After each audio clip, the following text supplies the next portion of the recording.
Assalamualaikum warahmatullahi wabarakatuh. Masih di KBS Channel Podcast Jelas Tapi Kelas. Assalamualaikum warahmatullahi wabarakatuh. Masih di KBS Channel Podcast Jelas Tapi Kelas bersama saya Ivan Faisal Afandi dan narasumber kita yang pastinya luar biasa. Selamat pagi Bang Dodi. Pagi.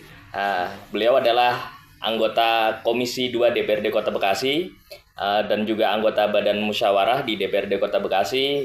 Beliau merupakan anggota dewan yang terpilih periode 2024 kemarin ya Bang. Betul. Kemudian berangkat dari daerah pemilihan 3 meliputi Rawalumbu, Mustika Jaya, dan Bantar Gebang. Apa kabar Bang? Alhamdulillah baik. Bang, untuk hari ini di rumah aja atau ada agenda ke kantor? Ada agenda sekarang, ada acara Bamus nanti. Oh, Bamus. Nah, kebenaran nih Bang, kita akan tanya-tanya tentang peran daripada Badan Musyawarah ya Bang. Sejauh ini Abang melihat sudah berjalan efektif belumkah Bang Badan Musyawarah ini mengelola agenda-agenda di DPRD Kota Bekasi? Sebelumnya saya ucapkan terima kasih banyak atas kehadirannya ya dalam kegiatan kita podcast. Ada beberapa substansi yang tadi ditanyakan terkait dengan Bamus ya. Secara prosedural, secara itu sih sudah sesuai dengan arahannya, sesuai dengan aturan terkait dengan Bamus. Cuma nanti kita perdalam lagi apa kegiatan-kegiatan yang bisa dibamuskan itu agar lebih konsen terhadap kepentingan masyarakat kita, ada terkait dengan kebutuhan, peraturan perda dan yang lainnya, agar bisa sesuai dengan satu narasi, sesuai dengan tujuan kita bersama dari eksekutif dan legislatifnya saling bersinergi. Itu tahapannya juga nanti kan bicara Bamus kita harus konsen juga di substansinya, jangan asal dibamuskan tapi peraturan atau itunya belum jelas kan cuma. Ya artinya Bamus ini perannya sangat vital ya Bang.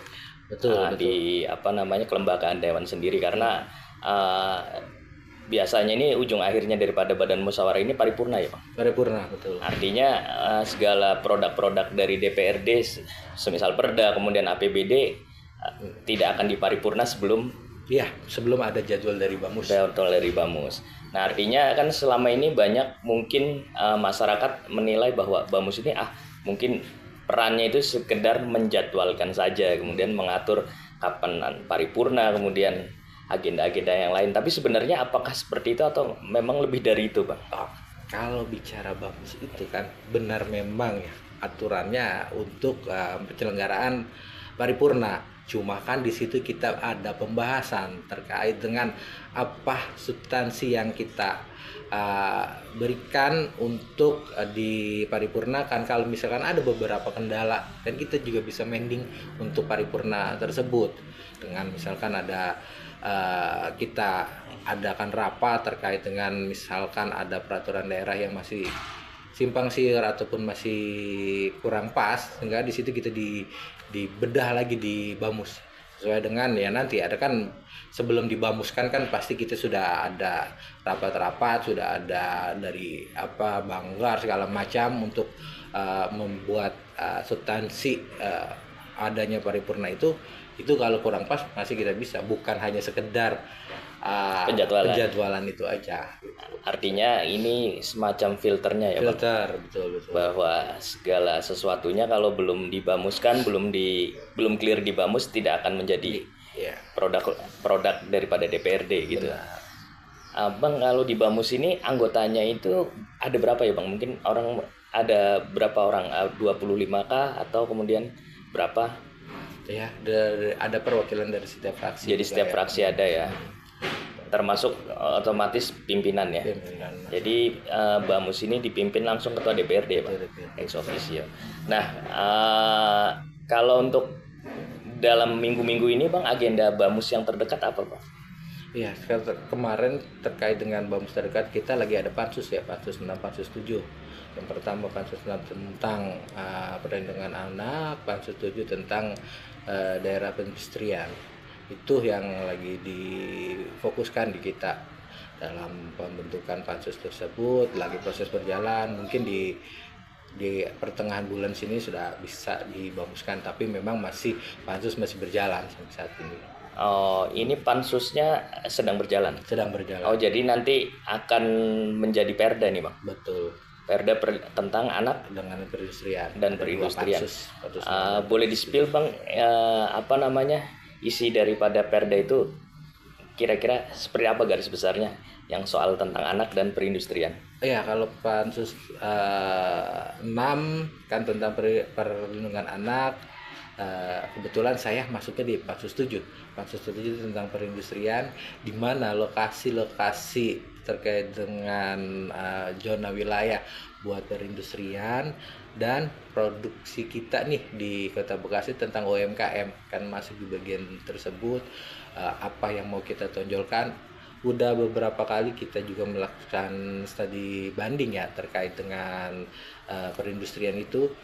Kita konsen, misal contohnya di Yogyakarta itu kenapa sih perindustriannya dalam hal UMKM-nya itu sudah cukup bagus, karena ada beberapa ikon yang telah ditetapkan yang menjadi ini dia apa namanya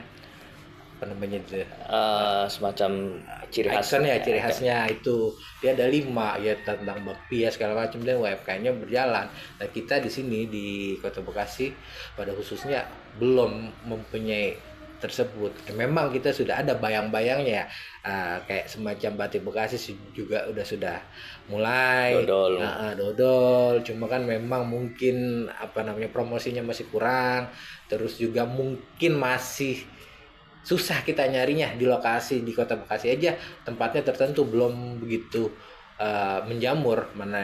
Ya kita fokusnya nanti ya ke depannya kita harus punya satu wilayahnya, kayak bikin ikon yang nanti ya bisa berkembang UMKM di kita. Oh, jadi lebih kepada perda ini untuk menunjang ekosistem UMKM ya, Bang. Betul. Nah, kemudian yang tentang perlindungan anak mungkin sedikit, Bang, sekilas. Iya, ada beberapa ya terkait dengan kekerasan anak ya di bawah umur. Itu kan jadi acuan, apalagi kita nih daerahnya udah daerah metropolis ya, yang kondisinya anak di bawah umur tentang pergaulan segala macam di kita tuh masih awam untuk pengawasannya. Ya dari situ nanti di Pansus 6 juga akan dijabarkan terkait hal-hal tersebut. Oke, menarik sekali. Tadi kita ngobrol sama Bang Dodi terkait bagaimana Bamus itu jadi tidak hanya sekedar penjadwalan, tapi juga di situ semacam filter di mana kemudian produk-produk legislatif sebelum diparipurnakan harus melalui Bamus dulu. Nah, mungkin ada yang bisa ditambahkan, Bang, tentang Bamus, Bang?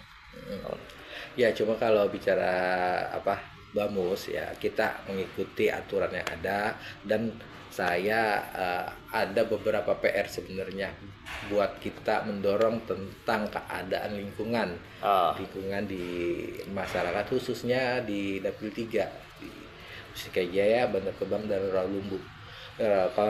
Konotasinya berbicara geografis, jumlah penduduknya di 2 kecamatan sudah mulai banyak ataupun sudah mulai padat. Contoh di Mustika Jaya dan di Rawalumbu. Di Bantar Gebang juga cukup banyak, tapi memang masih karena daerah Bantar Gebang cenderung daerah perindustrian ya. Di beberapa wilayah banyak PT segala macam. Kalau di Mustika Jaya, di Rawalumbu cenderung untuk pemukiman. Nah, ada beberapa permasalahan yang ada di lingkungan kita nih, karena ada di daerah perkampungan masih minim sekali dengan adanya drainase. Ya kalau bicara jalan sih mungkin udah 70% sudah relatif aman, relatif bagus di lingkungan kita. Cuman kalau bicara drainase itu masih jauh dari harapan. Oh, jadi sekarang ini jadi pemirsa, selain juga anggota BAMUS, Bang Dodi ini juga anggota Komisi 2 DPRD Kota Bekasi yang salah satu bidang kerjanya tentang pembangunan dan infrastruktur ya Bang.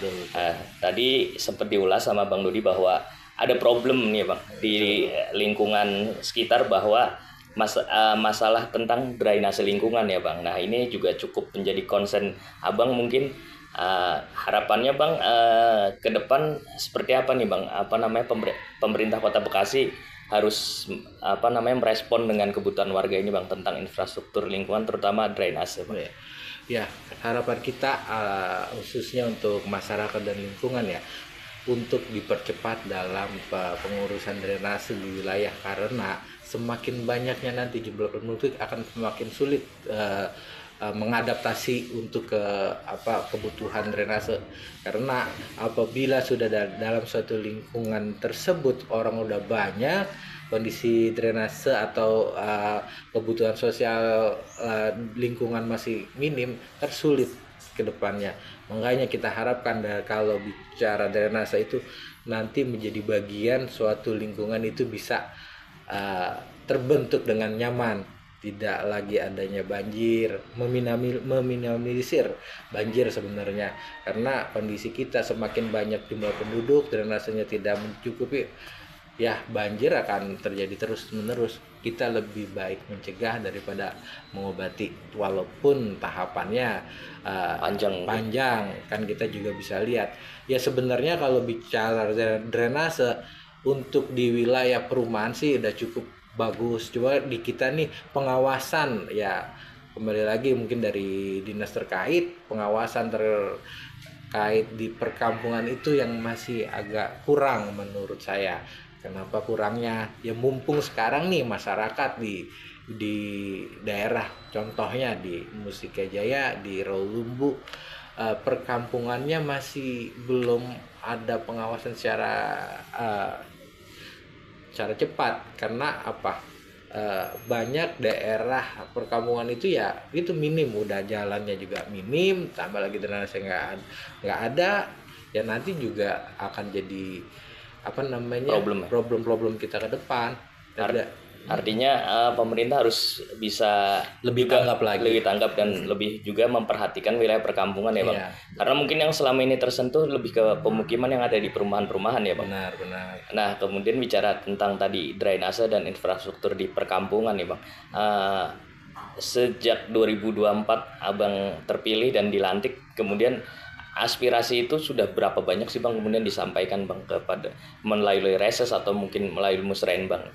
Kaitannya dengan reses, terkaitan dengan kebutuhan masyarakat, itu hampir setiap kita melakukan reses. Kebetulan kita sudah reses udah 3 kali ya, karena saya dewan baru 3 kali reses.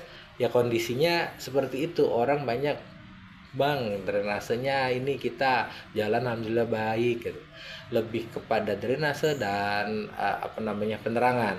Ya harapan saya walaupun masyarakat paham pasti ada tahapannya, nggak sekarang minta besok langsung direalisasikan. Ada tahapan udah mulai mengerti masyarakat juga. Cuma kita minta lebih kepada fokus lah dari dinas terkait, karena lamban tahun berbicara dengan lingkungan, berbicara dengan drainase, ya itu yang daerah yang tidak terjamah ataupun masih kurang pengawasannya itu akan menjadi bulan-bulanan nanti buat kedepannya. Harapannya ya tadi yang Abang bilang terkait dengan perumahan, mungkin dia ada kontraktornya, udah ada ini segala macam, pasas-pasasnya sudah jelas.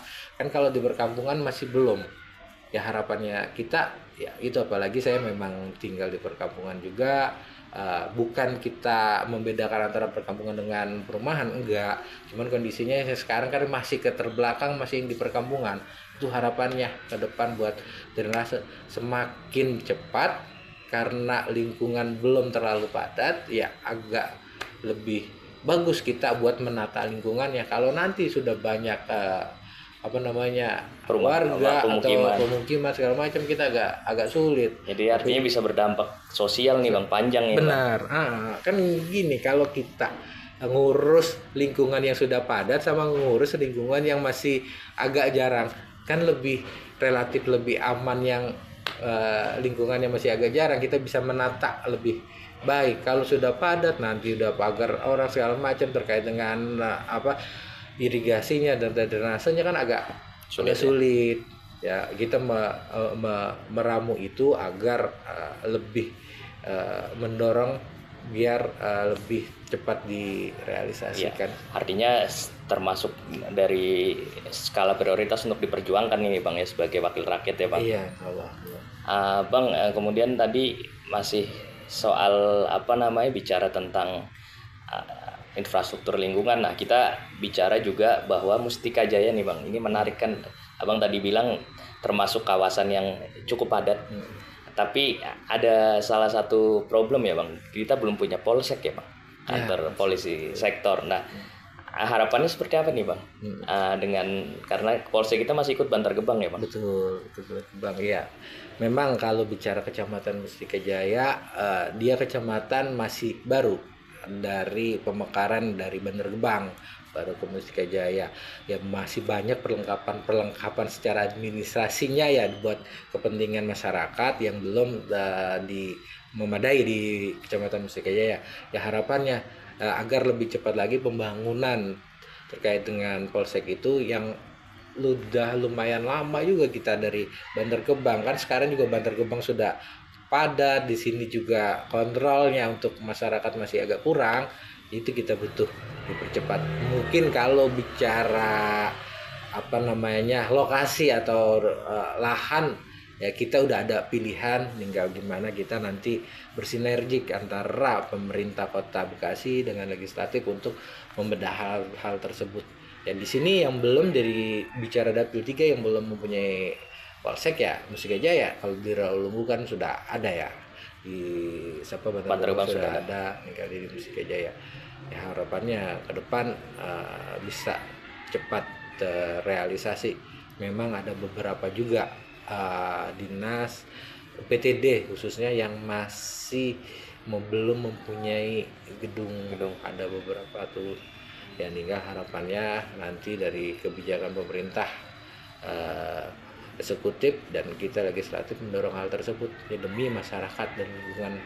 Ya harapannya kalau bicara sudah terpenuhi semua kan lebih mudah masyarakat untuk artinya bicara kepada pelayan publik ya Bang, entah itu terkait dengan bicara tentang Kamtipnas, mungkin kepolisian dan seperti UPTD ya Bang.